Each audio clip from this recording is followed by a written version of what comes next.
Good evening, everyone. We'll call the meeting to order. This meeting takes place in the traditional and ancestral territory of the Mi'kmaq people. We are all treaty people. Additions, deletions to the agenda, there is none that I'm aware of. Approval of the agenda, 4.1, recommendation that council approve the agenda for March 25th, 2025 meeting as presented. Is there a mover? Moved by Councilor Strong. Is there a seconder? Seconded by Deputy Mayor. All those in favor, raise your right hand.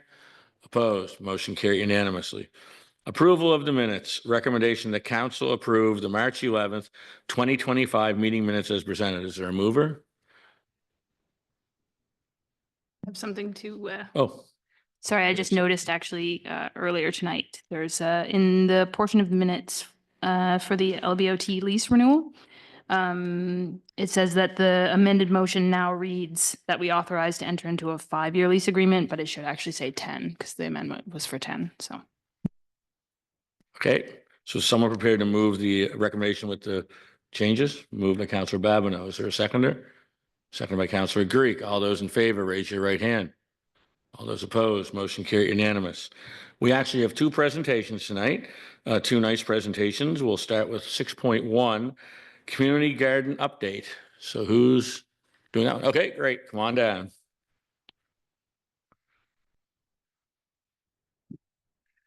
Just turn on the red button, the red one. Yep. Thank you. You don't have to stand that close. Thanks for having us. Thanks to everyone who came tonight. My name is Tyler LeBlanc. I'm the co-chair of the Lunenburg Community Garden Steering Committee. And I'm Emily Powers. I'm a committee member as well on the steering committee for the community garden. Yeah, so we're here to just kind of talk about what we've been up to in the past over 10 years now. It's been 11 years now, I think. This will be our 11th. This is our 11th year. Yeah, so we're going to just talk about our vision for the future, what we have been up to and what we plan to do. So starting off with our vision, the community garden is a community project that seeks to create an inclusive and sustainable green space in the heart of Lunenburg, where all members of our community are welcome to gather, share, and celebrate the simple act of growing and eating fresh food. That was our vision when we started 11 years ago, and it still is our vision. So a little bit of our background, we're moving into our 11th growing season here soon. Things are starting to pop. I think my garlic might have come up today. So we were established in 2013. First growing season was 2014. It started as a volunteer run organization. It still very much is. We started under the kind of umbrella of the Lunenburg Community Network. So we're a steering committee. We are under that board. And they were the one who negotiated the first lease of the land that we occupy at the site of the academy, which I'm sure most of you have seen us up there. We have 20 plots. Sorry, can you go back to that slide? You can see an example of our little garden beds there. We have 20 of those plots. They're planted every year by community members who lease them for a small fee of $40. And we also have a little community herb garden. And we also have a willow dome, which when it grows out in the summer creates this really beautiful little spot that a lot of people like to use and sit in. Over the years, we've had a lot of connections with other community groups. We worked with Blue Nose Coastal Action on some projects a few years ago. We have an ongoing relationship with the library. Two of our steering committee members actively work with the library, and they bring a lot of kids down to enjoy the garden, hang out in the garden, and they grow to, they have 2 plots that they grow plants in as part of their programming. Yeah, so as Tyler mentioned, plots are leased, planted, and cared for by community members. So there are some members that have been with the garden for a very long time, several years, while some are new. Each year we welcome new members. There's always an opportunity to reach out to us and see if there's space. I think there actually might be space a little bit still this year if anyone's looking for a plot. And yeah, it's a great opportunity for new folks in the community to come and get to know their community members while sharing gardening tips, hanging out outdoors. Yeah. Some of our members, like Emily and myself, grow because we don't have a green space at our house, so it allows us to grow a little bit of our own food. Some of our members have gardens at home, but they like to keep a community bed so they can participate in going up and watering their plants and running into their bud and chatting and eating herbs out of the garden. Next slide, please. So like I mentioned, last year was our 10th anniversary, so we had a big party. Over the years, we've been lucky to receive grants from the town every year. Last year, we used a portion of the grant to contribute to this great party we had. We had the best cake I've ever had in my life. If you weren't there, I'm sorry. If you were, you're welcome. We had a huge showing. Way more people showed up than we thought. There was live music and tons of kids running around, and it was just a really fantastic celebration of what the garden has been able to achieve, and what we hope it will continue to achieve as a little community hub and an example of a nice little part of our town. Next slide, please.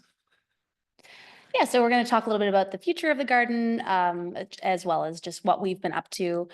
So general upkeep, each year we try to rebuild a couple of the boxes just with wear and tear. So we did that last year. I'm hoping to or rebuild a couple more boxes this year.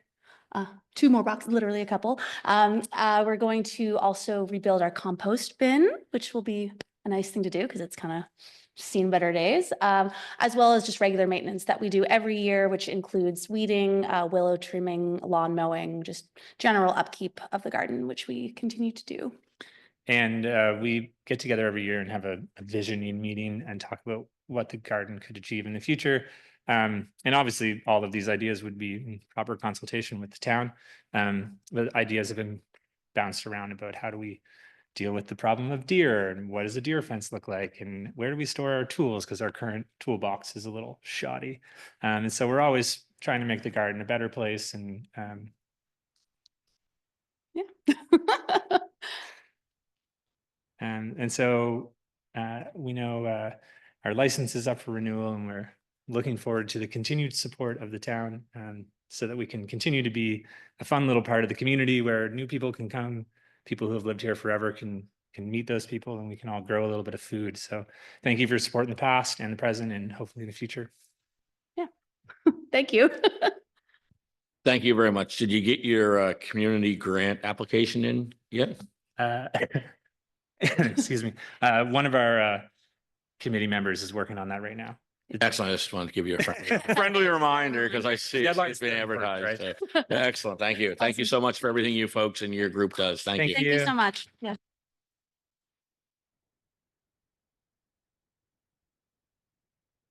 Now at 6.2, we have a presentation by We Feed Lunenburg. Your Worship, Council, good evening.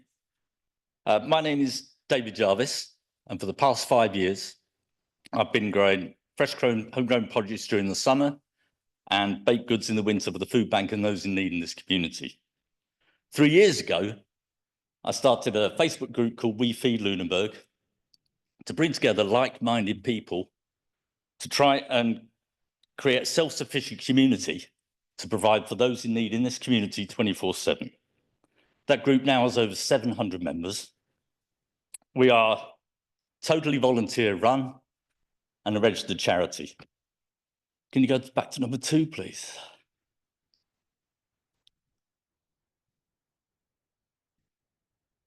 Thank you. I'll try and go quicker, Kayla, if you like. So a bit of background. I spent 22 years in the military, British Army and Royal Air Force.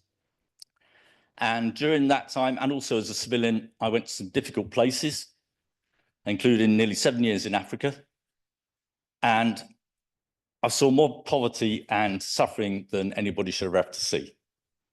And there were times when I felt absolutely helpless, did my best, but I wanted to make sure I never had that feeling again. So when I retired from the military, Kayla, I retired from Naples in Italy, and Karen and I, my wife Karen here, we bought a rundown house in Italy, and over the course of the next 10 years, we built a self-sufficient farm without knowing anything about growing crops, raising livestock or butchery at all. So we learned everything from our Italian friends and neighbours. So when we came to Canada, I enrolled at NSCC on the Boulanger and Baking Art course and learned how to bake. So basically, I now have 2 great transferable skills. I know how to grow stuff and I know how to bake. So we decided to put those skills to use, helping those in need in our community. But the pandemic really kicked that off.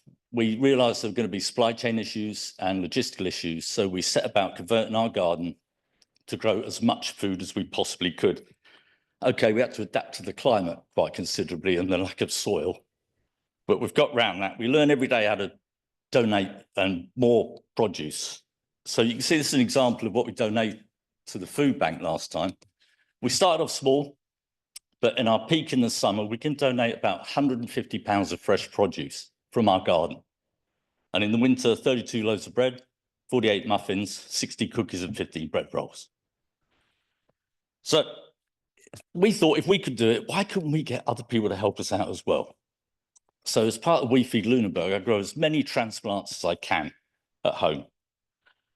Now, these are given away through the group to anybody who thinks they can grow their own food and donate their excess produce to those in need. So, for instance, last year I gave away 400 transplants, and we hope to do more this year. And we did notice an increase last year in produce being donated by this community. At Christmas, we make boxes for the food bank. First year, we did 45. We baked everything ourselves, got a small team of volunteers to help us pack them. Last year, we did 89 boxes for food bank clients. And this community stepped up and baked a lot of stuff. We had to get the church hall and they came and helped us pack the boxes. I think the highlight was getting 3 classes from Blue Nose Academy to come and ice gingerbread cookies, which were baked by the community and us. And you can probably see there were some quite interesting varieties, but they had a good time and so did we. So in May last year, with the kind permission of Lee and Alicia at the Water Market, we opened the Lunenburg Community Food Pantry. This is run by a dedicated team of volunteers who are brilliant. And it's there really for the people who, for whatever reason, don't want to use the food bank, whether it's the stigma, the embarrassment, the fact the food bank's bi-weekly, or perhaps they've just had a bad week and need a little help. Maybe they've had an unexpectedly large bill for something. We also, the past 5 months, have been supplying pre-cooked frozen meals. Now, 2/3 of these are done by Chef Norberto's Shore Group Food Vibes in a batch cook. We did one last Saturday in Riverport. But the rest are cooked by this community, people at home. We supply the containers, they do the rest because they care. And that's been a really brilliant response. So if you have a look at the sort of figures of what we're putting out the pantry, this is what this community provides every month. Now, we have between 100 and 150 people using that pantry. That will increase. And we have to raise $1,500 a month just to stock it on top of the community donations. We get no help from Feed Nova Scotia. We're number 60 on their waiting list. And we're not part of the food bank. We're not a competition for the food bank. We need to work together. We serve the same people. So everything you see on this list basically comes from this fantastic community.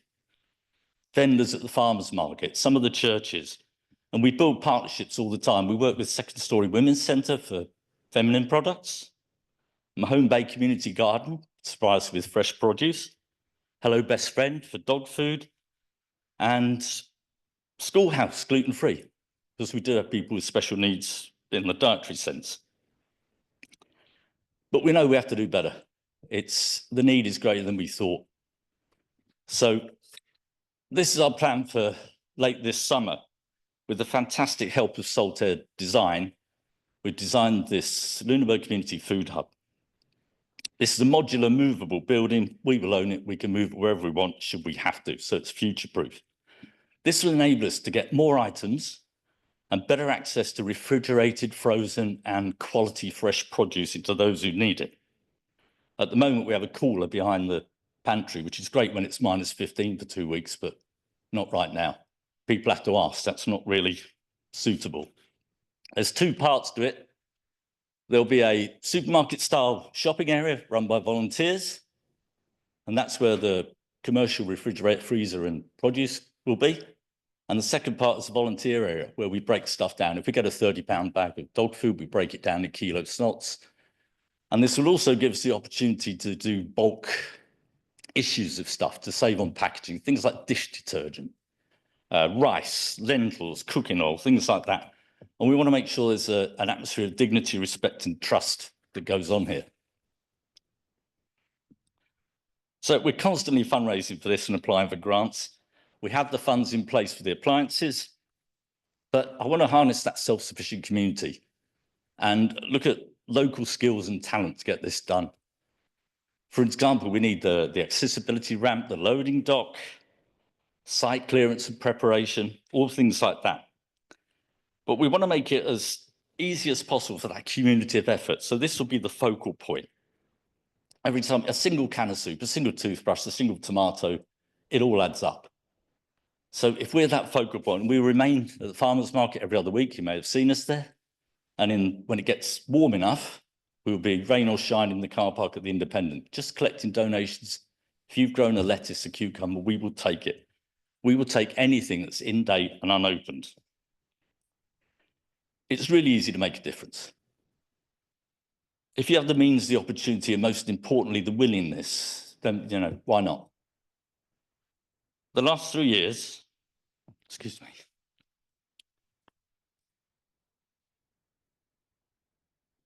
And especially since we opened the pantry, I've seen what a brilliant community this is.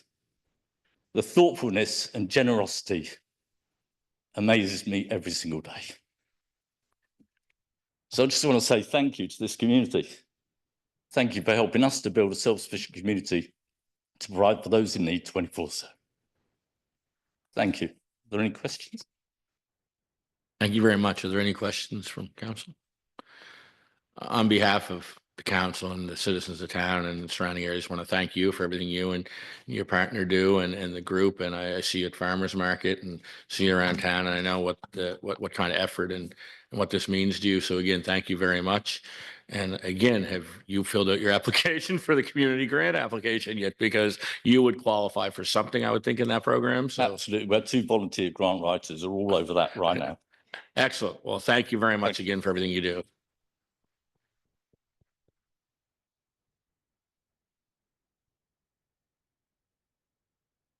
So next on the agenda is the public input and questions. Now, before we get to the public input and questions, I just want to run this by everybody here tonight. In case you don't understand how the process works tonight. Tonight on 11.1 on the agenda is electric utility rate increase. That is not a public hearing.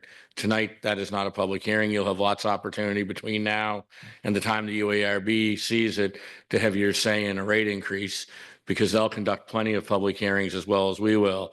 This is just the first stage, but if you want to speak on it, because I see some different faces in the crowd tonight, you're certainly welcome to speak at this point. So I wouldn't want to go past this part of the agenda and not give everybody in the audience a chance to actually speak if you've came here, for example, to speak on that item. Because once we're done item 7, there'll be no more public input chances at tonight's meeting. So I want to be very open and transparent to everybody here. So the list is here. If you do want to speak on the electric utility increase, if you want to, what I'll do is I will call the 2 people that have actually signed up down, and then I'll just ask anyone from the floor. And if somebody from the floor wants to speak, we'll do it in somewhat of an organized manner, and you can go up to the mic and have your say. Now, if we do have a number of people that want to speak, we haven't done this either in quite some time, but we have rules that it's 3 minutes each and maximum 20 minutes. What I'd like to ask my council, if we haven't a lot of people that want to speak, I'd like to enforce the 3-minute rule thing, but if there's 10 people that want to speak or 15, we'd be okay with that. So we'd go over our 20 minutes a lot of time, if that's okay with my colleagues, but we will try to keep it at 3 minutes at that point, just so we're not here all night. And in fairness of everybody, that would give more people a chance to speak. So is everybody okay with that? Just like I said, I just want to make sure people don't go away here upset or disappointed they didn't have a chance to say their piece. So first on the list to speak, actually, there's 2 signed down. The first is Teresa Quilty. Teresa?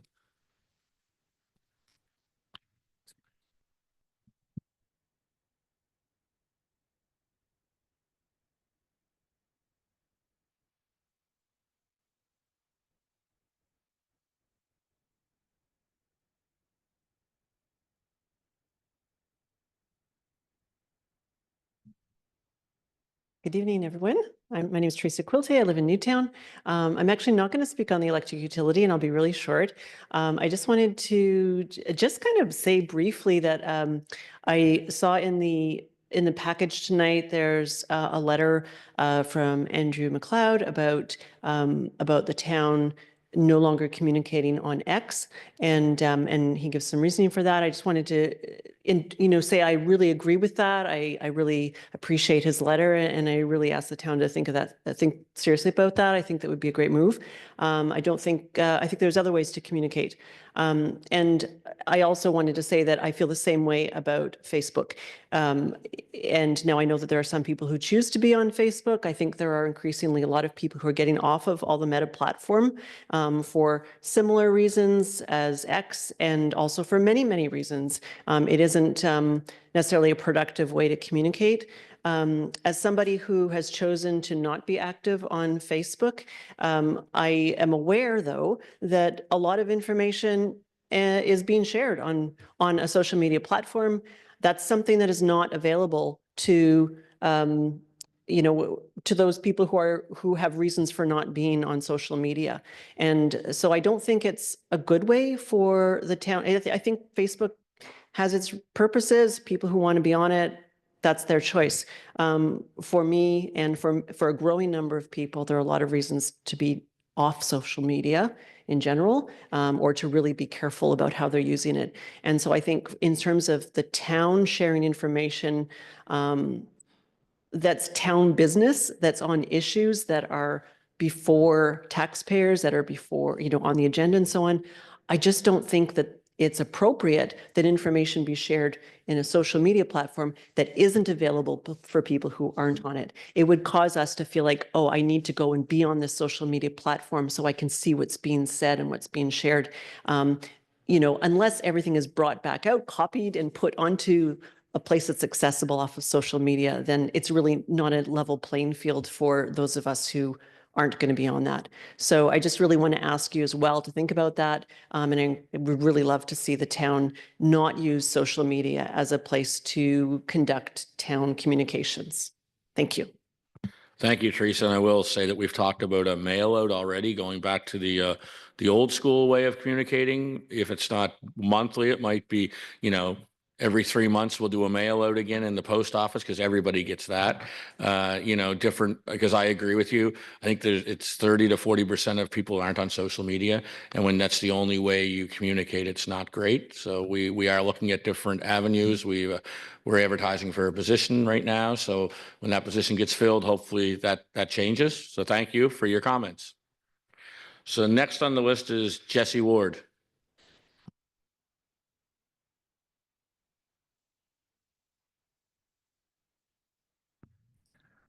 Hi, good evening.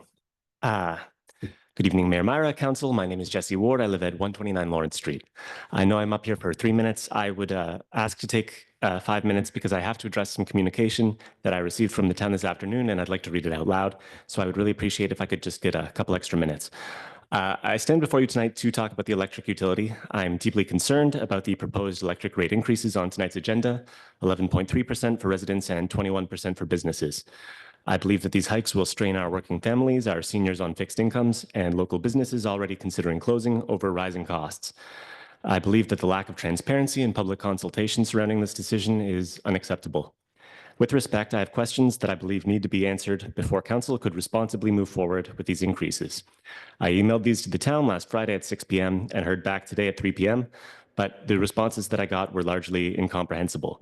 So here are my questions and the answers that I got from the town email.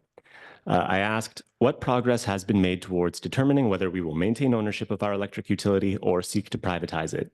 What plans do we have to inform this decision? If this has been happening already, why have we not communicated any of this research to the public? If it has not been happening, why not? The reply that I got was, staff resources had been allocated to finalizing the electric rate study for Council's consideration. Their next assignment will be to review all options and prepare a comprehensive paper regarding the long-term sustainability of the town of Lunenburg operating the utility. When the town is in a position to share more information, it will be shared. I would ask Council, can you confirm that this means that we have done nothing yet to inform a decision around keeping our electric utility other than to perform this rate study? Why haven't we followed any other recommendations from the SEMA report from April 2023? When will staff be assigned to review all options? And what is the timeline to complete this research? When will we have updates? I also asked, what is the status of the town's deal with Harborview Haven? Is there any possibility this development will not proceed, rendering the related capital upgrades unnecessary? The town's response was, while upcoming investments will support this development, it is important to note that reliability is also a key reason for these projects. And that answer just completely ignores the question. It's unrelated. And if you don't want to answer the question, you could say that that's being kept private for now, but it just completely disregarded it. I also asked, the SEMA report from 2023 recommended that if Lunenburg wishes to maintain our own electric utility, we should pursue shared service arrangements. Why has the town of Lunenburg not joined? The Maritime Municipal Electric Utility Alliance, Mahone Bay and Riverport have joined. Were we contacted about joining? Have we contacted the alliance? The town replied, as the town is continuing the process of reviewing ownership of the electric utility, all options are being considered, and when we are in a position to share more, we will. And that, again, with respect, is just, it's a non-response. It's what you would get if you asked ChatGPT, how can I respond to this without actually answering the point? I also asked, SEMA recommended transferring the 69 kilovolt line for Highliner Seafoods to NS Power, saving $1.4 million. Is this being pursued? If not, why? And I got the same response as the last question. So the email that I got was signed off as from Town of Lunenburg without any names, which I thought was disappointing. Same thing for the statement that the town published last week about the electric rate increase. I'm not sure who is aware of this correspondence, and I would like to know who is communicating on behalf of the town right now. I mean, it's kind of bizarre and alienating to get responses without a name like that. So I find that this is a part of a concerning trend of poor and often incoherent communication. Many residents, especially those who don't use Facebook, are still actually unaware that this electric rate increase might be going forward, and it's going to affect their grocery bills. Last August, when I asked council how they would act on the SEMA report received in April 2023 that said we would need to invest $15 million in our utility over 10 years, the response was that it was too complex, so we weren't going to address it yet. 7 months later, we're rushing into a vote on a massive rate increase without updates on any recommendations from that report. I believe that we need a public timeline for resolving the utility's future, cost-saving measures, and regular updates. Because, I mean, if you put this into context, we're not getting any updates on the electric utility, while our residents are paying thousands of dollars every year for council and staff expenses right now that we don't actually get any updates on. I have got the town expense reports, and I mean, I've seen that we've spent more than $14,000 overall since September 2023 on travel and lodgings for council and staff. There's thousands of dollars more expenses on food, and that's food that we're paying for travel, for events that we haven't actually had a single report on coming back to council. The people who are paying for that are the people who would be cutting into their grocery bills to be able to fund that, while they don't have any updates on what's actually happening with the electric utility. So I would please ask council to reconsider actually going ahead with that vote tonight. I believe that we need to commit to a actual full public report on why we have not proceeded with the SEMA recommendations yet, and to bring that information back to council so that the community could be a part of this decision. Thank you very much for your time. Thank you. Do you want those responses answered to by email again, or? Yes, please. Okay, thank you. So we'll move on to number 8, correspondence. 8.1 is a budget request. Oh, first, yeah. Does anyone else have anything to say? Sorry about that. Anyone else? Just put your hands up and we'll do it in order. If there's only one, great. If not, Martine? Martine?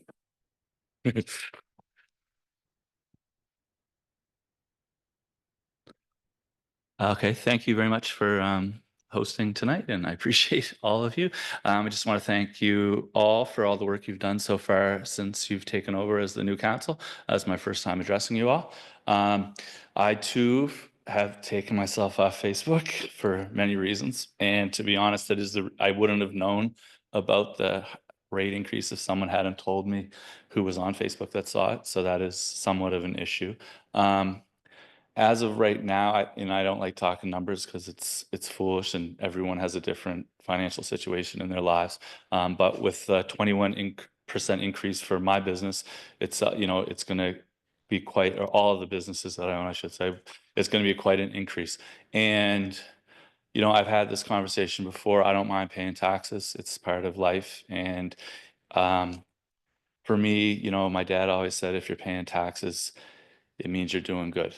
And, you know, I've always taken that with like, that is correct. And like I said, my increases, the 21% obviously is very high for business, and 11 as well, certainly with people in different situations.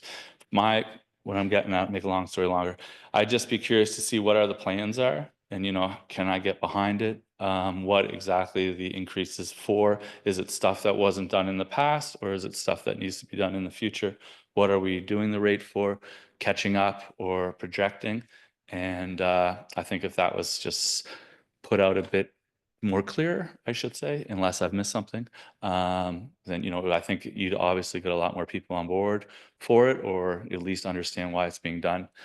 As you said, Jamie, that it will be lots more time to talk about this in the future, but that was just my, you know, first, you know, I guess reaction to the news of the rates. But once again, I want to thank you all for what you're doing and appreciate your volunteer time. And that's it. Thank you.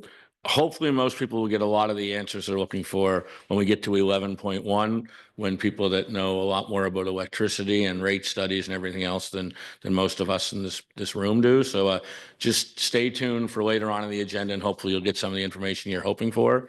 And if not, like we said, there'll be lots of opportunity to hear. So now, nobody else would like to speak? Anybody else? Okay, well, thank you very much, everybody that came for that. Now on to 8 correspondence. 8.1 is a budget request, Lunenburg County Wheels. That will just move to the budget process, I would assume. And the others are just correspondence. We get on to 8.4. Oh, Deputy Mayor. Yeah, just to the correspondence that's there, with respect to, and the comments that were made earlier with respect to the social media usage and accountings. And I just want to say that this is a point of discussion amongst councils and in direction to staff as to a consideration for what will be the responsibilities of a new staff person that is currently being advertised for. So there's a vacancy for a staff person to take on communications as part of their responsibilities for the community. And so this is how we communicate, including what platforms on social media and other forms of communication. And hopefully that will be much more comprehensive in the future. And I think that's important to say, given that it's both an item of correspondence tonight and it was a presentation made by a member of our public. And also with respect to the old fire hall, I just want to say that that's a, you know, that's a very interesting and suggestion. And again, we are not at a point yet in our discussions. We haven't been able to have opportunity to look at all of the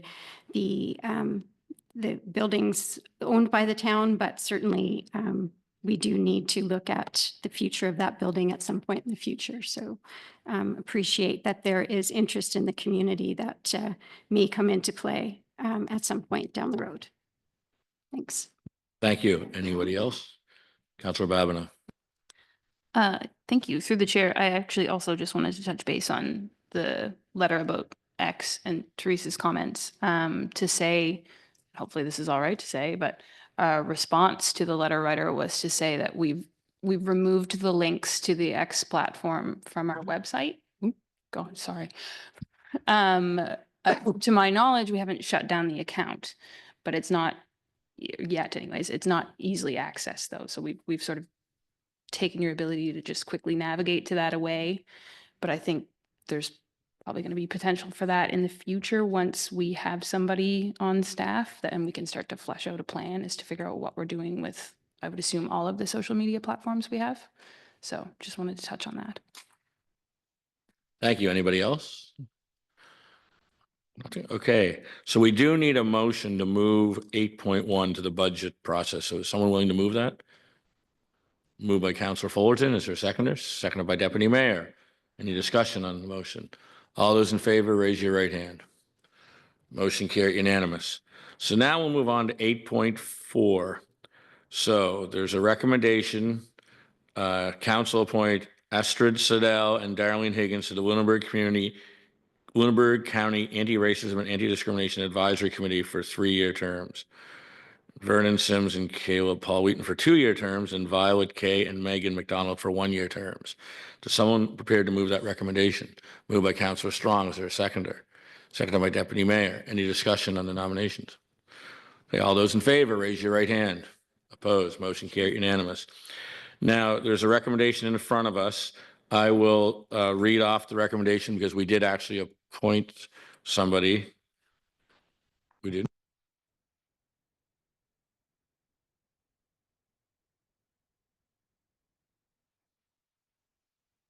I'm prepared to move that recommendation with that person's name. And okay, go ahead, Councilor Strong.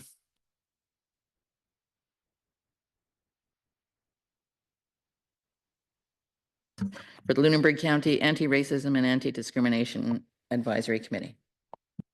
Is there a seconder? Seconded by Deputy Mayor. Councilor Babineau, do you accept that recommendation? Through the chair, yes, I do. Considering you thought you were already on it. Okay, all those in favor, raise your right hand. Opposed, motion carried unanimous. And now we have a third recommendation, that council appoint Laura Church to the Lunenburg County Accessible Advisory Committee for a 3-year term ending September 30th, 2027, and to appoint Amy Chrysler to the Lunenburg County Accessibility Advisory Committee for a term ending December 31st, 2026. Is someone prepared to move that recommendation? Moved by Councilor Fullerton, seconded by Councilor Babineau. Any further discussion? All those in favor, raise your right hand. Motion carried unanimous. Move on to 8.5.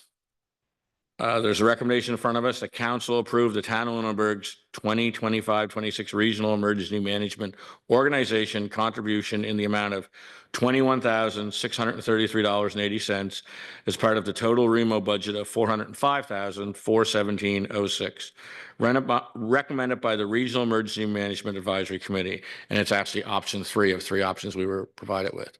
Is someone prepared to move that recommendation? Moved by Deputy Mayor. Is there a seconder? Seconded by Councilor Strong. Is there any discussion or questions on that motion? All those in favor, raise your right hand. Motion carried unanimous. Okay, 8.6, update on municipal disaster financial plan, just claims. And there's information there from the municipal affairs under the mandatory code of conduct training. There'll be a link and you can go on and do it, but it is mandatory that we all do it. Number 9, public hearings, public information. There aren't any tonight. Business arising and unfinished business. Lunenburg County Accessible Plan, regional recommendations. Do they have a presentation for us? Yeah. Come on up front here if you like.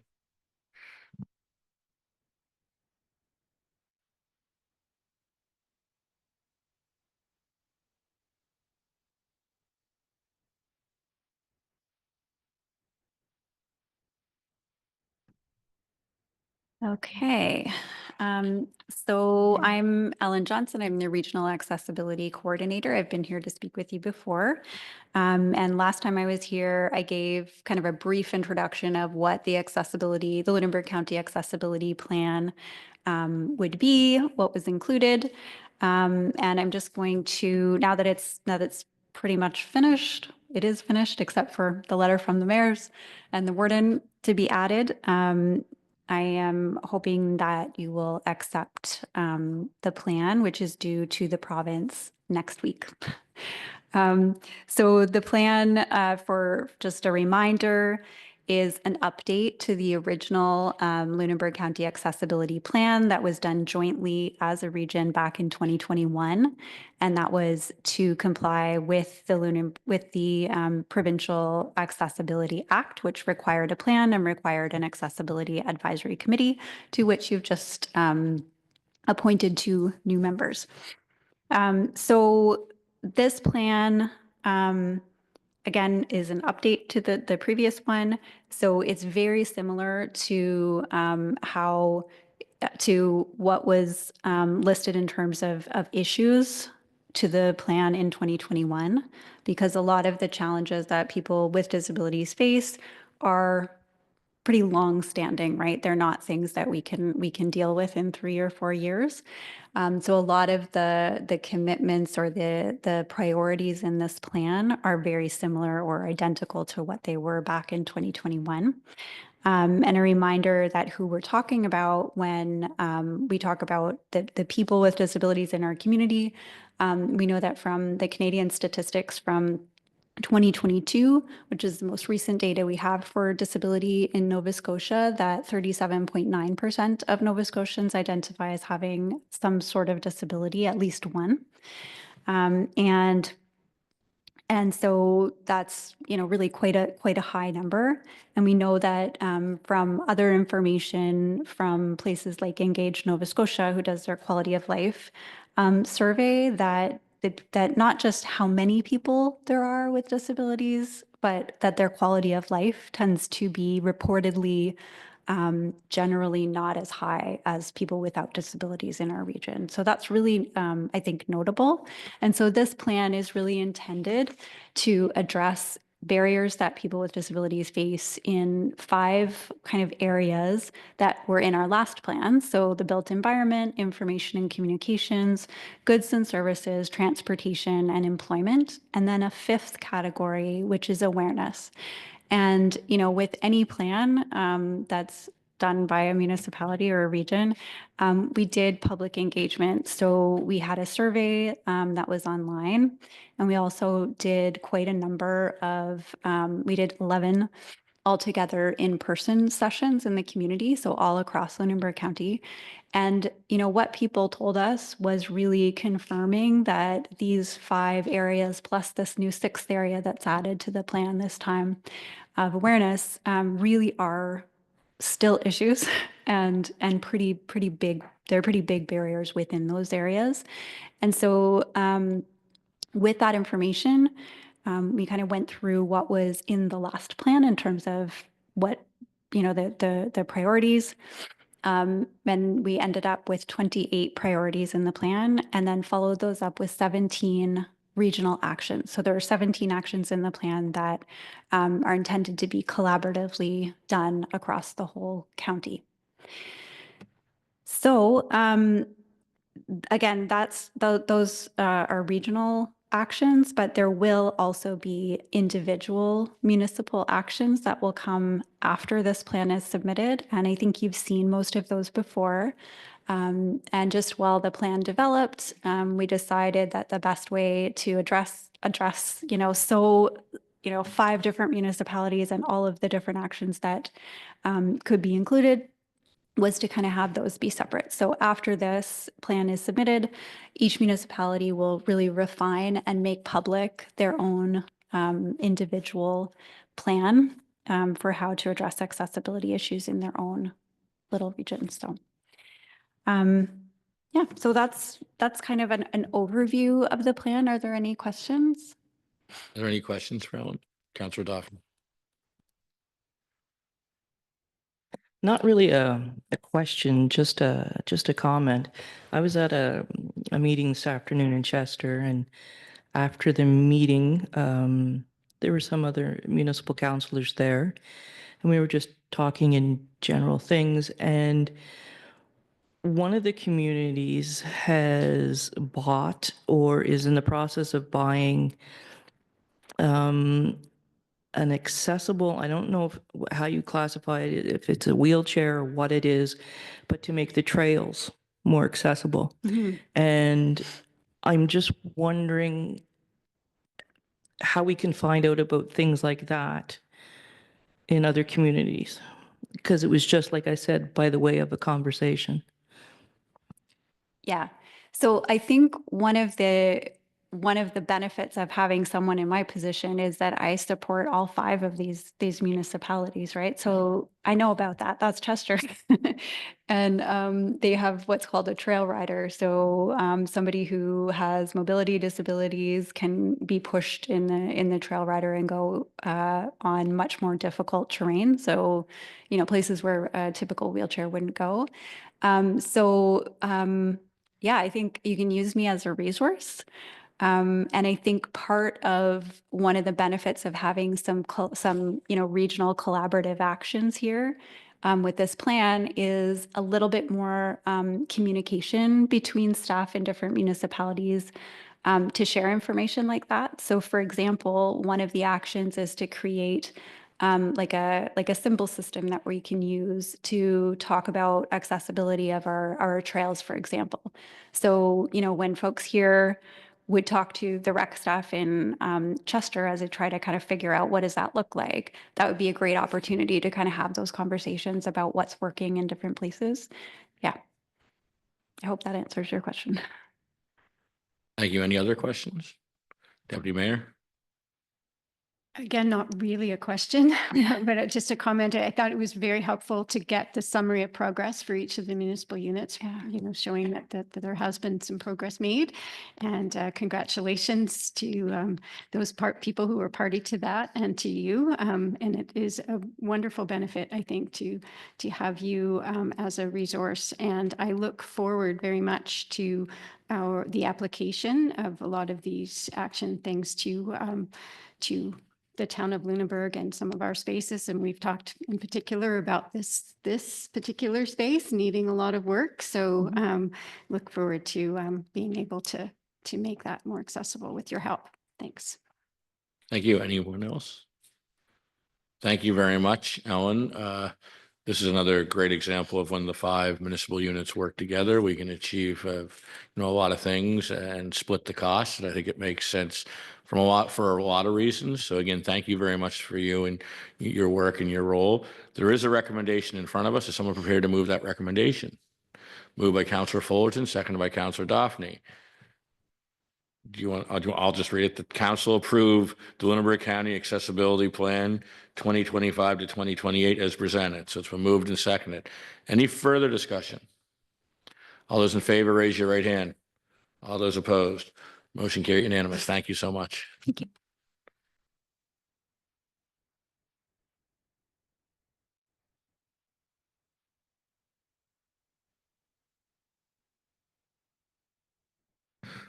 Now 10.2 is the draft anti-racism and diversity plan. So Jem, do you want to go ahead? So I'll make it relatively brief because I had the luxury of doing the draft plan, which is a little bit more verbose than the one that you see in front of you right now. The only caveat that I will repeat based on conversations, and that was presented at the last presentation of the draft plan, is the version that you have has a little bit more redaction. We're waiting until the end of the month that all of the committee approvals are done within all 5 councils. And once that's completed, the draft action items, which is around 50 plus items, will go to that committee for review and be adjusted as needed, added, redacted, etc. And once that's completed, those items will then come back to council for a final plan to be approved, which will reflect the actual regional items.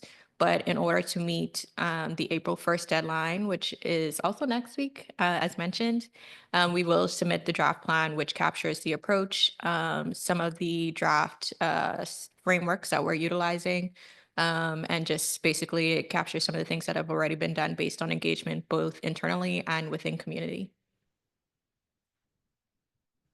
Thank you very much. Are there any questions for Jim? Again, I want to thank you as well. I mean, the one comment around the municipal table at one point was, are we ever going to get this done by the deadline? So again, thank you very much, both of you, for all the work you've done to get this in place to meet the provincial deadline. So thank you so much. There is a recommendation in front of us that council approve the submission of the draft anti-racism and diversity plan to the province of Nova Scotia with the understanding that the final plan will be further developed and presented to council at a future meeting. Is someone prepared to move that? Councillor Strong, second it. Councillor Babineau. All those in favor? Opposed? Motion carried unanimous. Thank you very much. You folks can go enjoy this beautiful evening if you'd like. Thank you. Are they on the phone? Are they there? Are they there? That's what we've been having some tech issues. So maybe we call a quick recess. Yeah, we're going to call a 5-minute recess to get the consultants online. Thank you.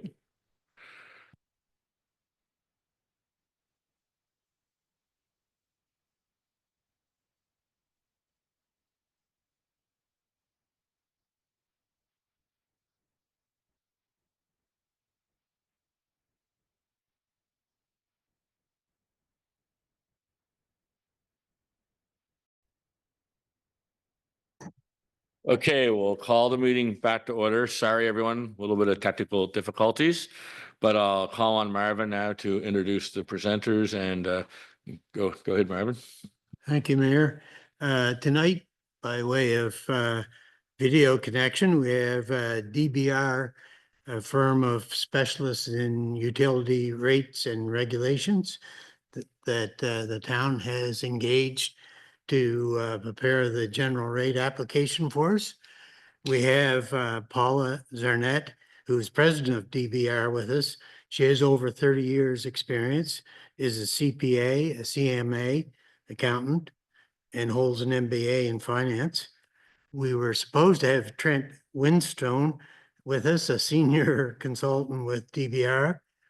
Unfortunately, we haven't made that. We have him? Oh, he is there. Excuse me. I didn't know we had the connection. Anyway, we have Trent Winstone, who is a senior consultant with DBR with over 25 years experience, a professional civil engineer, and holds an MBA. Both are specialize in services to municipal electric utilities. So please hold the questions, council, until after the presentation is complete. And Paul and Trent will answer the questions as well. Kathleen Rayfuse and myself are here from staff. So I'll turn it over to Paula. Turn it over to Trent. Oh, turn it over to Trent. Yeah, I'll get the ball rolling here. So first off, my apologies. I think I was the cause of the technical delay, but I'll see if we can't get things rolling at this point in time. Okay, so on this first slide, we're going to review what is in a rate study. So, or general rate application. So typically it will start off with some general information about the utility. So the service territory, the number and type of customers, how the utility is managed, and also where it's what is the source of electricity supply. It will also include a lot of detail on the specific type of assets and their value, including planned investments in any new assets. It will detail the total amount invested, including the asset value and working capital, with working capital being the timing difference between when the utility, say, pays for the cost of power versus when it recovers those costs or collects those costs through the payments from the ratepayers. It will detail the cost to be the total costs or expenses to be recovered. So the cost of power, operating, maintenance, and admin expenses, amortization, interest, debt repayment, and net income. It will sum these together to calculate the total revenue needed to recover the costs. It will then take a look at what would the revenue be at existing rates and compare that to what the total revenues needed are, and to calculate what the shortfall is, or the amount, the additional increase that's going to be required. It will provide a proposal for the rates to each customer class such that the sum for all the revenues from each class is equal to the total revenue needed. It will include any other changes which may impact the utility, such as the loss or addition of a large customer, or a change in the source of electricity supply, just as examples. So in summary, the application needs to show that an increase is necessary and that the rates are fair to customers. Next slide, please. So the regulatory process. In order to get the rates and begin charging customers the new rates, you must get approval from the regulator, which is the Nova Scotia Utility and Review Board, or the acronym NSUARB, as shown there, in order to charge the rates. The rate study is the evidence that's used to demonstrate to the regulator that the rate increase is needed. Before filing the rate study with the regulator, you must have, the town must have approval from council Town staff plan to file within a few days of council approving the rate application. The town will have to issue notices to stakeholders. Any stakeholder can participate in the process, ask questions, and give their position on issues to the regulator. The regulator staff and intervening stakeholders may ask written questions. There will be an in-person hearing held somewhere in the town. The regulator will then issue a decision, and then the town will have to file a compliance filing, which reflects the regulator's decision and any changes that they've asked for before implementing the new rates. Okay, next slide. And I think I'll pass it over to Paula. Thank you. So really, there are two types of rate increase approvals that a municipal utility in Nova Scotia can get. One is called a flow-through, and that's an approval to increase rates to recover the increased cost of purchasing power from Nova Scotia Power. And that's that has happened over the years when Nova Scotia Power increases its cost. But since 2013, there has been no general rate application. And those are the applications where the utility takes into account its own internal increase in costs. So all the types of costs that Trent outlined to operate the utility, to build its system, and serve customers internally. With so long without a general rate application, TOLEU has been able to continue financially because the amount of new capital expenditures on the system has historically been low. What's changing now is with new loads in the community and the equipment being older, staff now estimate that by the end of the current financial year, $885,000 will have been invested in new capital. There is also a plan for a 5-year program of about 14 million in new capital, with 3.2 million being spent in the upcoming financial year starting April the 1st. So in order to fund that and the increases that have been taken place in other costs over the years, TOLEU needs to consider rate increases to apply over the next several years. A higher rate now will help position the utility for financial stability as it addresses the need to upgrade its system to provide safe and reliable service for every customer. So when we do our work, Trent went through some of the process and looking at the budget and all the current expenses expected for the 25-26 financial year, including a net income that will be used in part to fund new capital. The difference between the revenue that would be provided by all the consumption of all the customers at current rates and the total amount that's needed is 16.7%. So if this increase is implemented, it will incorporate in that this year's increase in Nova Scotia Power's wholesale rates, so there would be no need for an additional flow-through increase. The second part of our work is to determine a proposal for how the increased revenue needed should be shared out among different customer classes. And we do this reflecting the policies that the NSUARB has stated about the sharing of revenue requirements among classes. On this basis, the current proposal is 11.3% for domestic customers.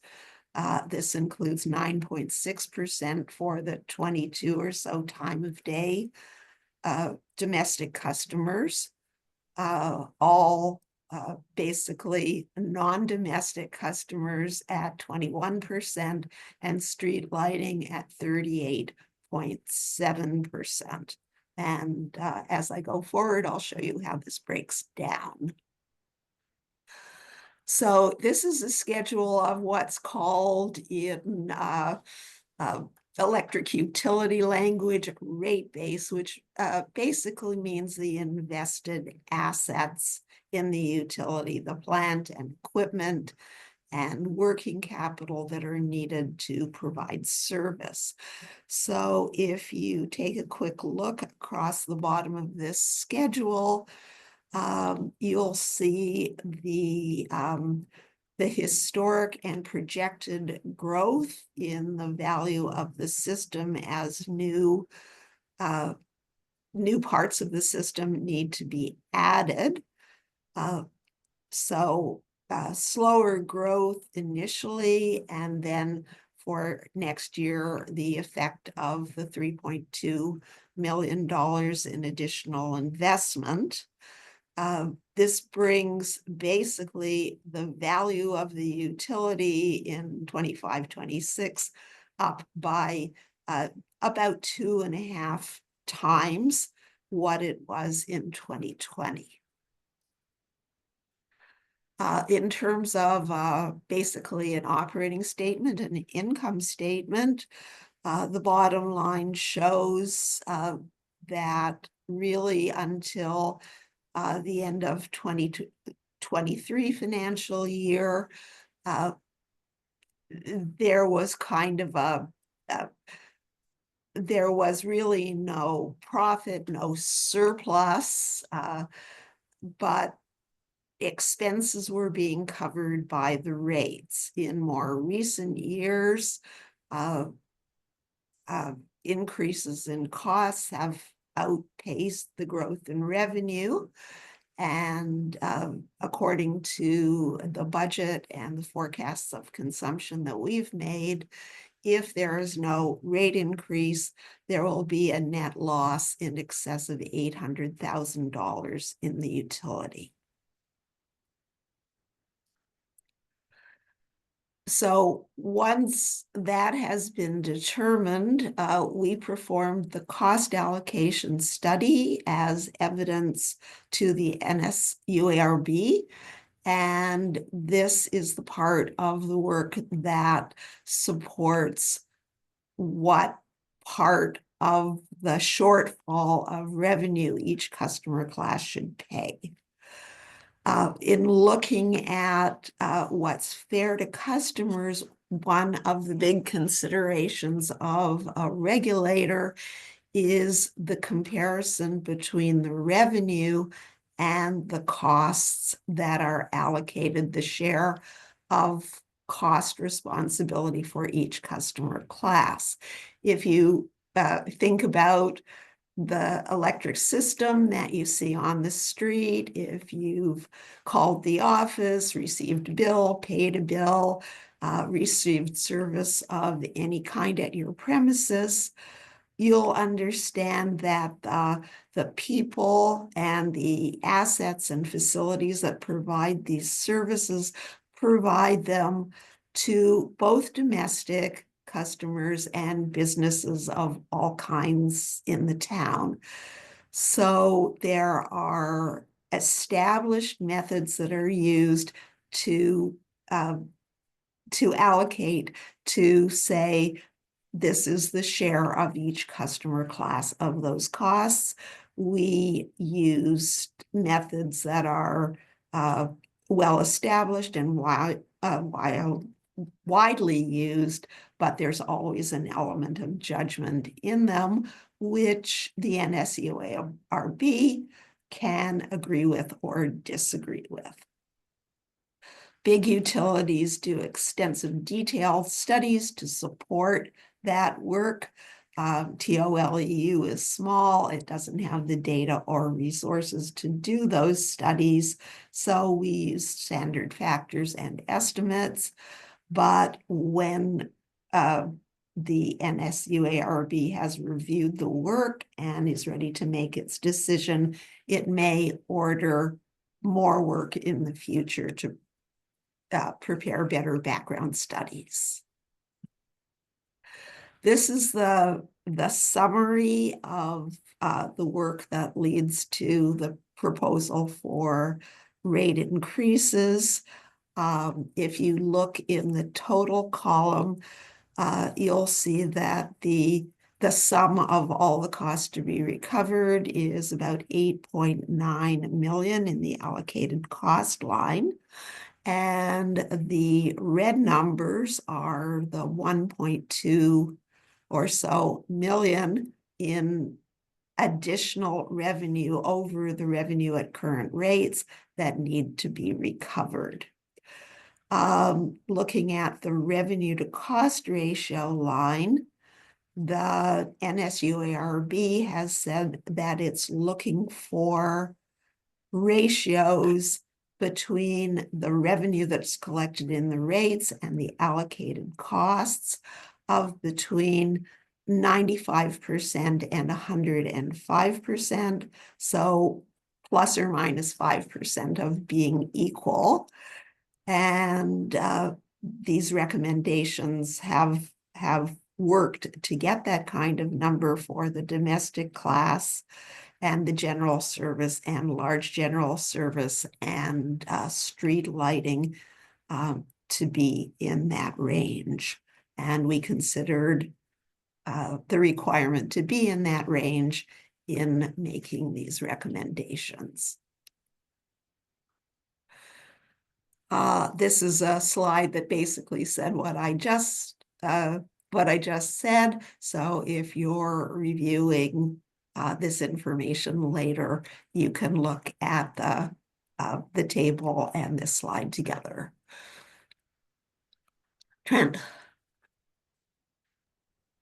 Okay, thank you, Paula. Okay, so just taking a closer look at the domestic customers. So it's the largest group of customers in the utility. We did a comparison of bills at sort of a low, medium, and high consumption level. So summer consumption, typical midwinter consumption, and then average annual monthly consumption. We also compared the results for the same size consumption at Nova Scotia Power. As the proposed increase includes the effects of the 2025 cost of power, no other increases are foreseen during 2025. So moving on to the next slide, this slide is now showing the details of the average annual monthly consumption. So maybe starting with that chart in the bottom right-hand corner, the dark green bar, which shows a value of $152.17. That's the monthly bill for an average annual monthly bill at the current rates. The lighter green bar next over, which is about $17.80 higher, shows the increase at the proposed rates. And then the blue bar shows what the Nova Scotia Power rates at that same level of consumption, which is basically about $5 or $4.50 higher than what we are currently proposing.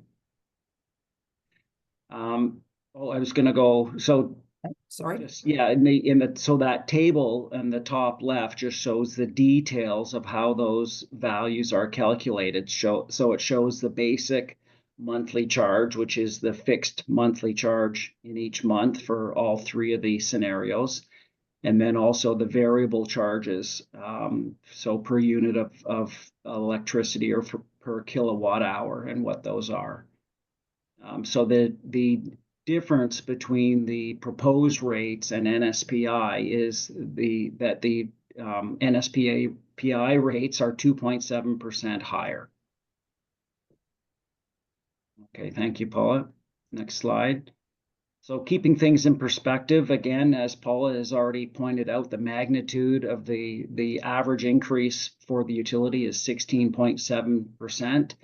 This is in part mitigated by TOL EU regularly updating its rates through the flow-through applications in the past. So that's picking up the increases in the cost of power as passed on from NSPI.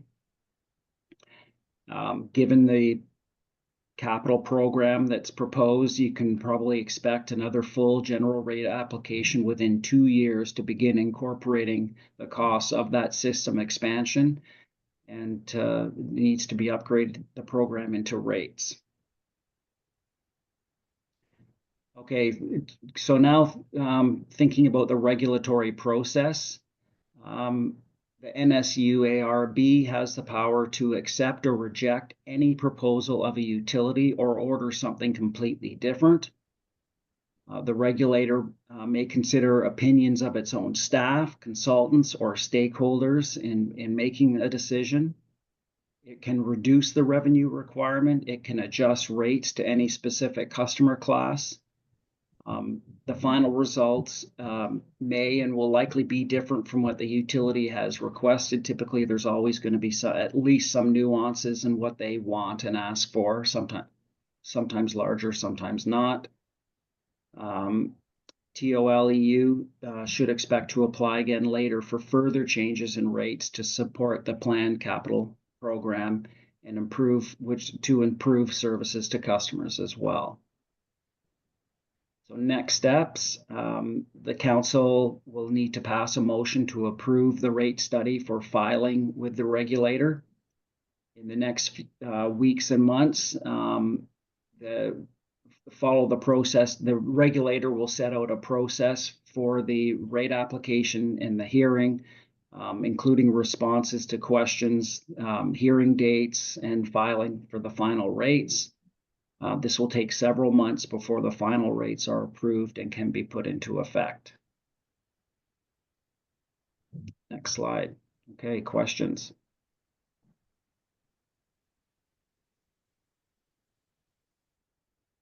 Thank you very much. Are there any questions from around the table? What I'll do is, because I can't watch both sides at once, I'll start at the left if you want and go around this way. So, Councillor Fullerton, do you have any questions? Okay, Councillor Greek. I have one question. It was mentioned that expected that over the next several years that we will need potentially to have some more increases. Is there any way of guessing or being able to predict where that will keep us in line with the NSPI rates?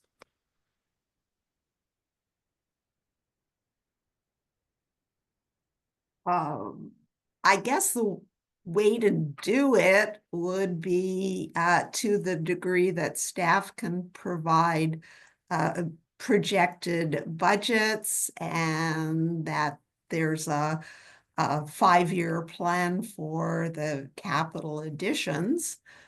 We could carry forward the analysis for several years, and based on an assumption about what rates are approved today, determine what that might be. While there isn't really the information today to say, oh, it'll be this much or that much. The big bite is recovering the $800,000 in existing shortfall. And once that's accomplished, future rate increases are likely to be significantly more reasonable. Thank you, Paula. Councillor Babina. Yes, although I'm not sure necessarily that this is something the consultants can answer. big issue with this for me is the disparity between the domestic and the general commercial rates. And I guess I'm just wondering, is there anything that we're able to do to bring the commercial rate down without bringing the domestic rate increase up?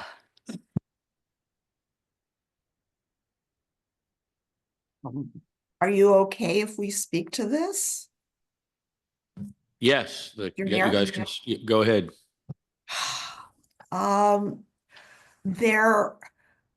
There are a couple of things. I mean, one is adjustments in those ratios of revenue to cost. So it depends on how the UARB views that and how much confidence it places in the allocations that we did. So it's possible that those could move around. Of course, the other possibility, and you folks, I guess, know Riverport pretty well, they needed to request a very large increase. It's now 2 years ago. And strategy was taken to to place an upper limit on the percentage increase. So the classes that should have gotten very high increases got lower increases. And the result was that the utility fell short in the revenue that it needed. But the board approved an order to defer that, to keep an account of it for recovery at an easier time. That's a possible thing. It does impose problems on the utility, who needs to meet its current expenses and make its investments. But these are things that, with appropriate financial management and decision of council, can be recommended to the NSUARB to approve. And there are mechanisms to do it. Just to add to what Paula said, so it's really just a timing difference. So it defers the increase in the short term, but they're going to have to recover that that shortfall in the later years. So it serves to, it's a rate smoothing process, but the customers are still going to pay essentially the same amount, just over a different timing schedule. Unless a decision is made that the domestic customers should pay more. Those are the only two options. Defer the money or other customers pay. Kathleen? I think one of the things that we have to be very careful about is that we do have to increase the rates. So I know that we have worked very hard to ensure that we're trying to get reasonable, fair rates out there, while also maintaining our infrastructure and improving it so that we can ensure that if we do have an outage, that it's not something that we have to wait so long to get our customers back online. So it's a very tricky balance. We have looked at some different scenarios that I believe, Marvin, are we going to bring those about this evening? So when we were dealing with, it was Lisa, myself, and Marvin yesterday, we were meeting with Paula and Trent, and council had indicated to us that they have heard the community and want to ensure that we are able to support our businesses, because it is very important in this day and age to ensure that they also feel very supported. So we are looking at a 15% increase rather than the 21, which will be for this year. We'll then be phasing that amount of money that we aren't getting, as Paula has just explained. In the application, we will ask that that be phased over a 2-year period, and hopefully that will, as we can recover and get more revenues and continue to build our grid, because we're looking at things such as the capital projects that were approved is not just for Harborview Haven. It's to improve the grid as a whole, to ensure that we are able to have good, solid infrastructure, that the lines can be brought back faster, that we are bringing our utility back up to date. And I think that's very important to note, that we are trying to improve and bring our infrastructure to a point that our community will have a good, solid electric grid. Thank you, and that was brought to our attention this afternoon, and the way the deputy mayor and I was explained, it was the big difference, and that would be for this year rather than a $425,000 surplus to put towards other things. We'd have like a $200,000 surplus. So we'd still be budgeting some sort of a surplus to go into future capital, and it would also give the business community time to phase in the increase because it is quite significant. And I guess the thought was the domestic rate is still lower, 2.7% lower than the actual NSPI rate if they were running our utility at this point. So we felt the domestic rate was fair at this time. So that's what we discussed, what was talked about this afternoon. And when you think about it, look at the rate base that the Nova Scotia Power has to spread over. And we are looking at a much smaller condensed area. So I think that, you know, if we are careful and we continue to manage our way through this, I mean, Lisa and Paula and Trent have been phenomenal through this process. And we are working very hard and as fast as we can to ensure that we can get these rates before UARB so that we can start the improvements that we really need to see in our grid. And like's been said before, whatever we do now or in the past and in the future, whatever our future plans are for the utility, it'll make our utility more valuable and it'll be more peace of mind for our customer.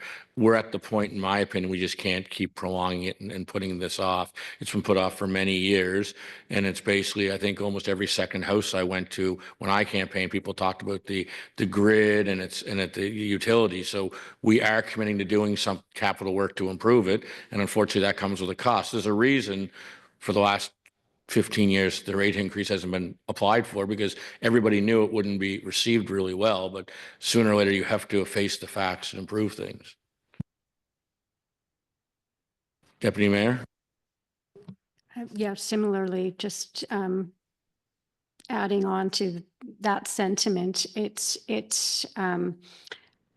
was recognized early on in our tenure as councillors. I think that a priority was the electric utility, and that was highlighted for us also with a significant outage that was prolonged, and in following up on rationale for that, or what contributed to that, the state of our utility was made more obvious to us. So electricity supply is extremely important.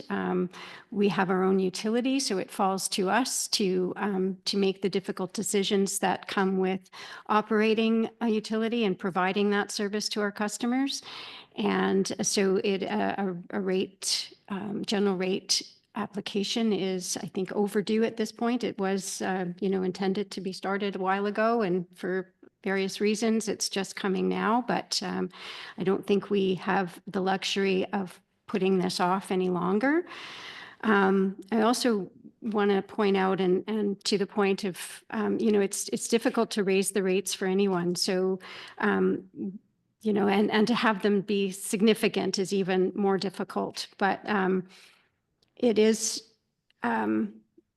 important that we try to look out for all of our customers. So the idea of trying to minimize the significant increase to our business is, this was the best compromise we've been able to come up with, I think, thanks to the diligence of our staff and consulting team to break down that large 21% increase into 15% and 6% over 2 years, if I'm understanding that correctly.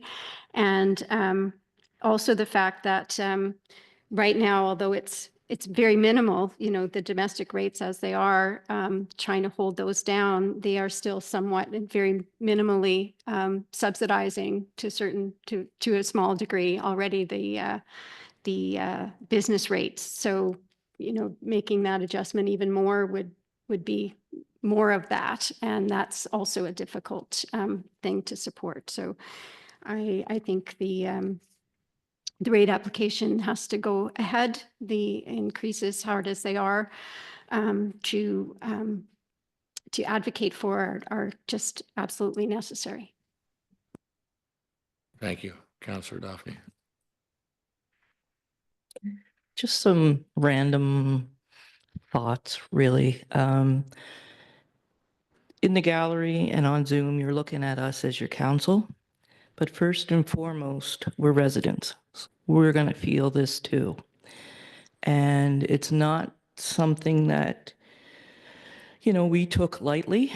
Been a lot of discussion, and there's been a lot of discussion on staff's time too, trying to do the best that we can for you as the residents and for the businesses. I joked earlier with Councillor Bailey that I can't have my hockey taken away with the power going out. And to go along with what Martine said, we all have different situations. We're all in different stages of life, financial backgrounds, and whatever. But I want to assure you, tonight's discussion, we listened. There's no deaf ears on this council. I had some emails, I had some conversations with people, and we're listening. And in the end, we're going to do the best that we can for you and to make sure that Lunenburg continues to prosper in whatever way we can. Thanks. Thank you. Councillor Strong. I have written on many pieces of paper here, thank you. Thank you, staff, and thank you to the two people on the screen. I've had a crash course in in finances here over the last week, and I have just a couple of really strange questions because I'm learning what the utility does. On page 11, we talk about that the conclusion of NSPI is that the increases in costs reflect an increasing use of electric space heating. So I'm wondering if and that's obviously because we're trying to get to a net zero stage. I'm wondering if there are grants. Are we exploring any grants on that side of things? We are exploring grants. It's a situation that we have right now where we are in a deficit position. So we have an immediate problem that we're trying to address. We are looking at possible grants for future capital investments to improve the grid overall. And so we'll continue to look. We haven't found any silver bullets or anything just yet, but we're still looking. And then thank you for that. And actually, my friend Councillor Babineau asked the question I was going to ask originally, so mine are really going to seem minor. But I did read also on page 25, and this was interesting to me, is that unmeters includes the cable system for Eastlink. And I'm wondering why. So this made sense to me because whenever we have a power outage, the Eastlink subscribers contact us and tell us that they can't even email us and can't use their phones or anything. Is Eastlink compensating the town for this? For using the? As you can see that in this new rate study, and Paula, perhaps you can help with this, there is a charge that the boxes that are going on the poles are being budgeted in as a revenue stream of $22,000, which is a new additional revenue to this actual rate study that hadn't been included previously. Thank you. That explains something to me too. If I can add something, there are two ways that Eastlink pays. One is when they mount something on a utility pole, they pay a charge to use the pole. The other is their cable system power supplies consume electricity and they pay for that. So in the unmetered loads, that's the component that you found there. Okay, and I feel like I'm back in court. How many customers do we have that are outside of the town of Lunenburg? That's not our question.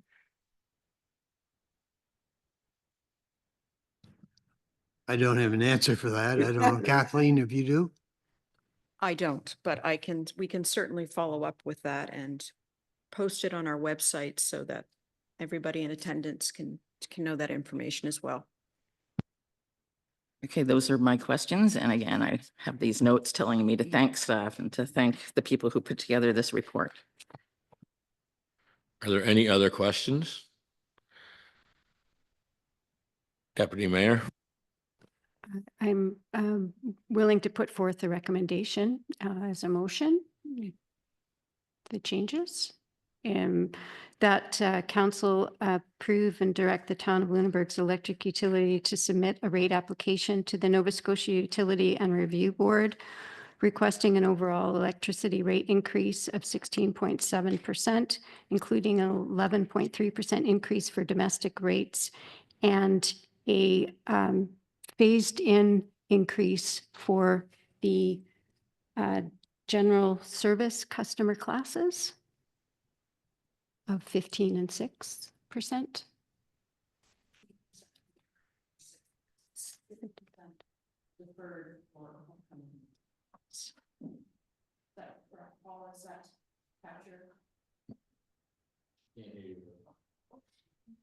Paula, so we had said that we would make the motion, which Deputy Mayor Bailey is making right now, and she's indicated the 16.7, and then with the 15% and a deferred amount of 6%, which would be recovered over the next 2 years.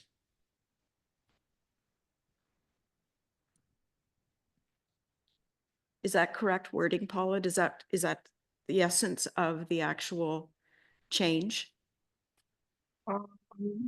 Okay, 16.7, that would be correct. 11.3 for domestic.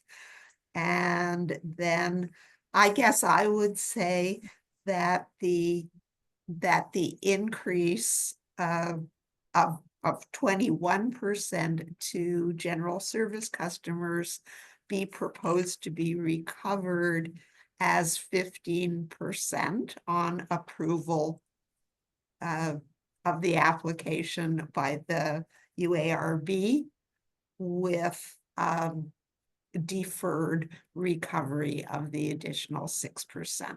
And the UARB will tell us how long a period and when to start. So that's just my side comment about them. They'll tell us what they want to see. So no, I think it's fair to put the 21% in there because that is what we've been using as calculation, and then to indicate that we would like to have it broken down. That's great, and it's important to make sure that the UARB understands that we're asking for the full amount, but the recovery is in phases. That doesn't have to be in your motion. I'm just explaining the need to say 21. So if that's captured by staff appropriately and understood by council, that is the motion I'm putting forward. So it's been moved by the deputy mayor. Is there a seconder? Seconded by Councillor Daphne. Any further discussion, question on the motion? I just have something I'd like to say, and that's to thank staff, Marvin, Lisa, and Kathleen, and our consultants since Friday. They've been working diligently over the weekend, back and forth, responding to countless emails, not so much from the citizens, because I think we've only gotten 3 or 4 from the actual public, but between us around this table, they must have received 100 or so, because every time one of us closed our eyes and thought of some way to avoid such an increase, we'd come up with a question we'd ask. So again, thank you colleagues as well around the table. Since Friday, it's been a very long 4 or 5 days for everybody. I think this is a great sort of compromise tonight coming here. So again, I just want to thank staff and my colleagues around the table. Deputy Mayor. I just want to reiterate too, as it was made clear, hopefully in the presentation to everyone about the extended period that follows this approval tonight, that this doesn't mean that this happens. There is a whole process through which the UARB weighs in or actually makes the decision. And there are opportunities through that process for public and stakeholder input as well. Exactly. Thank you for that. And the other thing is, just because we've requested and made a recommendation of these percentages, some of our neighbors recently have asked for significant increases, and the UARB came back with much lower, answers and responses. So again, this is just our recommendation at this time. So there's a motion on the floor. All those in favor, raise your right hand. Opposed? Motion carried unanimous. Thank you very much. And thank you very much to the consultants. Thank you for your time this evening. Thank you. Thank you. And I'd just like to say that the staff have been wonderful through this long process. Everybody's knowledgeable, everybody's professional, and they have just been a pleasure for us to work with. Thank you. Now, before we move on to 11.2, if people were here for the electric utility rate study and they'll see it and they want to leave, you're more than welcome, or you can stay for the rest of the meeting. That's up to yourselves. I'll take a 1-minute break so people that want to go home can go home.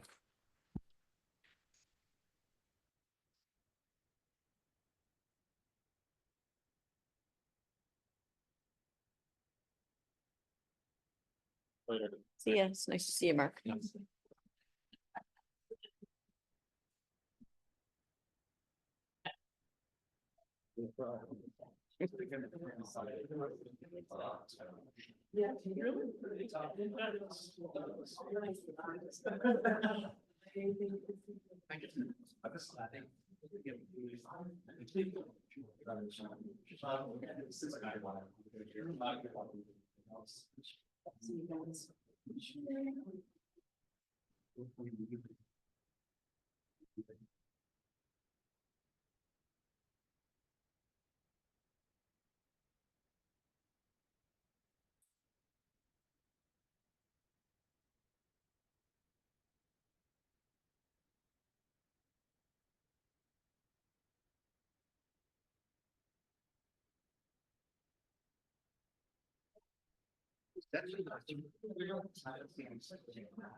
Again, thank you very much for sticking around. It's a smaller crowd now. So we'll go on to 11.2, temporary borrowing resolution for Public Works salt truck. Kathleen, do you have a report on that? Yes. The financing of the Public Works truck was approved to be a capital borrowing in 2022 when the capital budget for this purchase was approved. The lead time for this vehicle has taken 2 years and 1 month, and it is now time for town to secure the debenture for the financing, and a temporary borrowing resolution needs to be approved as part of the process. To participate in the 2025 spring debenture issue, a council resolution for the pre-approval of the debenture issuance subject to interest rate Schedule 2 is required. The Municipal Finance Division of the Department of Finance and Treasury Board have set the pre-approved interest cap at 6.5%. Staff are recommending a 15-year loan term, and that is under the guidance of our Public Sector Accounting Board. You can borrow from 10 to 15 years. The borrowing resolutions are procedural in nature, and to date, Our debt at the end of March 31st, 2024 was 2.4 million, which is 4.2% of a debt service ratio, and the provincial cap for borrowing is actually at 15. Thank you. Are there any questions? I'd just like to say this is probably the longest process that any communities went through to buy a truck because they couldn't get one when it was first approved. And it's 3 years later, we finally have the truck. So there's a recommendation in front of us. If someone would like to move that recommendation. One of you want to read it out? Sure. I'll do recommendation 1, that council approve a temporary borrowing resolution of $210,735 for the financing of the Public Works Salt Truck number 2 for the spring 2025 debenture issue application per Schedule 1. It's been moved by Councillor Babineau. Is there a seconder? Seconded by Deputy Mayor. Any further discussions or questions on the motion? All those in favor, raise your right hand. Opposed, motion carried, unanimous. Recommendation number 2, anyone would like to move that?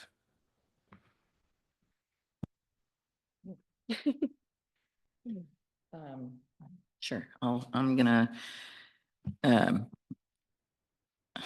recommendation number 2, that council authorize the mayor and municipal clerk to sign the resolution for pre-approval of debenture issuance subject to interest rate confirmation not to exceed 6.5% to enable the town of Lunenburg to secure a debenture of $210,735 per Schedule 2. That's moved. Is there a seconder? Seconded by Councillor Dohney. Sorry. All those in favor, raise your right hand. Opposed, motion carried, unanimous. So now 11.3 is the budget variance report. It's for information only. We'll move on to 11.4, community garden license renewal. There's a recommendation in front of us. Is someone prepared to move that? Councillor Greek. Thank you, Councillor Babineau. I move that council approve the 5-year community garden license agreement between the town of Lunenburg and the Lunenburg Community Network effective from April 30th, 2024 to April 29th, 2029, and authorize the mayor and chief administrative officer to sign the agreement on the behalf of the town. It's been moved. Is there a seconder? Seconded by Councillor Fullerton. Any further discussion on that? Deputy Mayor. No discussion. They're not here to hear it, but I think it's, wonderful that this is 10 years, well, now 11 years in, that this is still going strong. And it's just a wonderful addition to the community, and to hear all of the collaborative things that are going on with library folks and other members of the community. I think it's really great. So happy to see this and happy to support the motion. Agreed. All those in favor, raise your right hand. Opposed? Motion carried, unanimous. We now move on to 12, notice of motions, information requests, and council reports. We'll start to the right this time and go around. So Councillor Strong. I would like to give notice of a motion asking council to reconsider a decision made by council on November 28th, 2023 that declared certain land surplus in the Duke Street and King Street neighborhoods. That motion was made on acceptance of an Upper King Street design project, and it was prepared by ZAP. At the time, council heard a number of times that a 2017 document prepared by UNESCO was the key effective document used for development in Old Town. But one piece of the UNESCO context was never mentioned at any meeting in any documentation that I was able to find.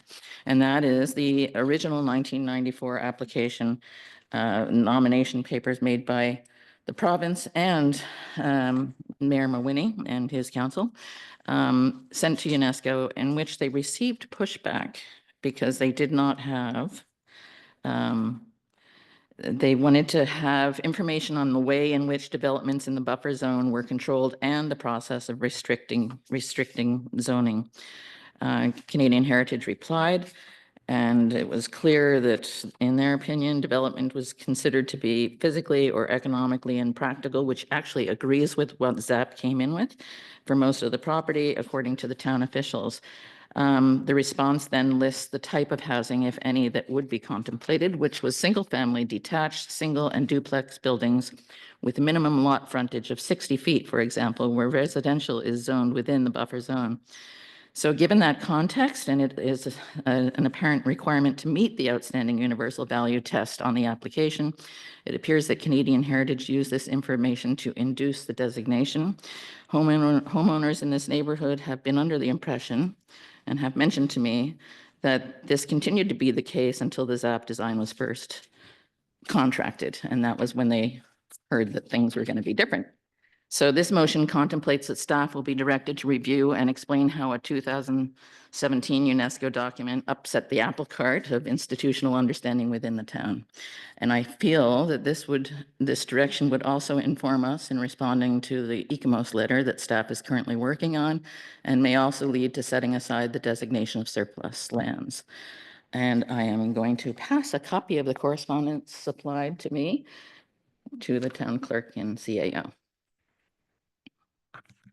So that's a notice of motion. So that just goes to the next, to a future meeting for staff to prepare a report. So anything else, Councillor Strong? No, I just really do want to note again that this has been an incredibly long 3 days, 4 days for all of us. And I tip the hat to staff because you've all been really wonderful. And I don't know how I could have gotten through tonight without that staff presence and support throughout. Thank you. Councillor Daphne? I have two very different topics for tonight. The first one is this coming Saturday from 8 a.m. to 11 a.m. The Ladies Auxiliary of the Lunenburg Fire Department is having a breakfast at the fire hall. Takeout is available. The motto for the Lunenburg Fire Department is deeds, not words. The motto for Councillor Strawn and I is food and we will appear.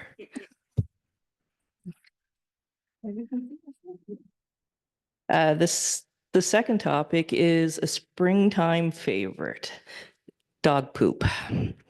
I've received messages regarding the problem in different parts of the town, Bandstand Hill, Victoria Park, and Salt Meadow Park, which, by the way, in my mind, is a biohazard site. Please, everyone, show some respect to your neighbors, friends, and other Lunenburgers by picking up after your dog. And when you do pick up after your dog, please dispose of the bags appropriately, not by just throwing it on the ground. I want to remind everyone, as I do at my work, in this day and age, there are cameras everywhere, so you are not as anonymous as you may think you are. So please be a poop picker upper person. Thanks. Thank you. Deputy Mayor? No, it's hard to follow that. So I'm good. Thanks. Councillor Fullerton? I have nothing at this time. Thank you. Councillor Greek? Councillor Daphne has me speechless. Councillor Babineau? Actually, to piggyback off of that, people don't put their dog poop in the right place. It doesn't go in the green bin. Just putting that out there. It goes in the garbage. I didn't know that until I moved here. I didn't have a dog before I moved here, so that makes sense. But yeah, it doesn't go where some people seem to think it goes. Excellent. Well, thank you very much, everybody, on the education on dog poop. I have a dog, so it's, I'll take it into consideration. And again, I just like to thank everybody. I have nothing really much to say except for that this council in the last month and a half to 2 months, they've been trying to make every public event there is, every breakfast, event, social function, gathering.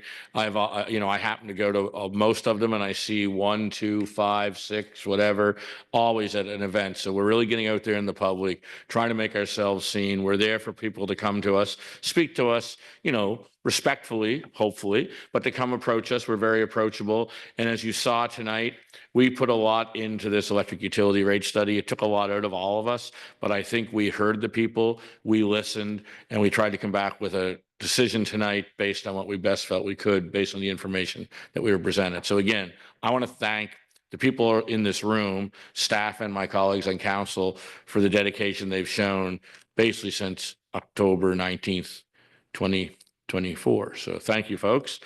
And if nothing else, we'll actually move on to a motion to move into closed session. Moved by Councilor Babineau, second by Councilor Fullerton. Okay. Thank you very much, folks.